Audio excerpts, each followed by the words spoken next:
Subscribe to our YouTube channel and press the bell icon to get the latest updates.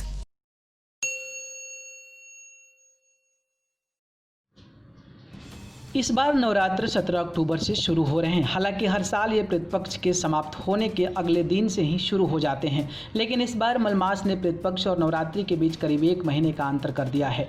ऐसे में अब मां के आंगन में करीब 1 महीने का समय बचा हुआ है। हालांकि इस साल कोरोना की वजह से इतने धूमधाम से नहीं मनाया जाएगा।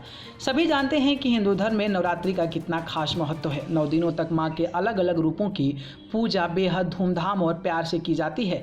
नवरात्रि के पहले दिन घट स्थापना के साथ ही मां की पूजा शुरू हो जाती है और पंडालों में मां दुर्गा की प्रतिमा स्थापित कर दी जाती है। ऐसे में चलिए जानते हैं कि इस बार आखिरकार कौन से सवारी पर सवार होकर मां पृथ्वी पर आ रही हैं और इसके क्या प्रभाव पड़ेंगे। दरअसल ज्योतिष शास्त्र और देवी भागवत पुराण के अनुसार मां दुर्गा का आगमन आने वाले भविष्य की घटनाओं के बारे में हमें संकेत देता है और चेताता है। देवी भागवत पुराण में इस बात का जिक्र है कि देवी के आगमन का अलग अलग वाहन है। माना जाता है कि अगर नवरात्रि की शुरुआत सोमवार या रविवार को हो रही हो तो इसका मतलब ये है कि वो हाथी पर आएंगी। वहीं अगर शनिवार या फिर मंगलवार को कलश स्थापना हो रहा है तो माँ घोड़े पर सवार होकर आती हैं। गुरुवार या शुक्रवार को नवरात्र का आरंभ होता है तो माता डोली पर आती हैं। वहीं बुधवार के दिन माँ नाव को अपनी सवारी बनाती हैं।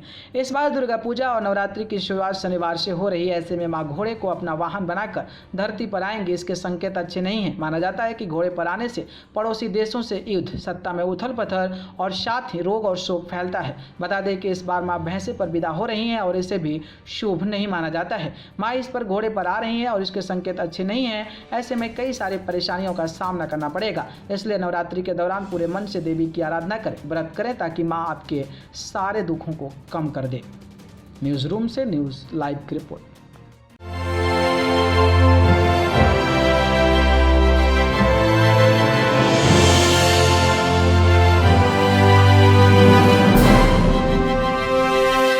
Subscribe to our YouTube channel and press the bell icon to get the latest updates.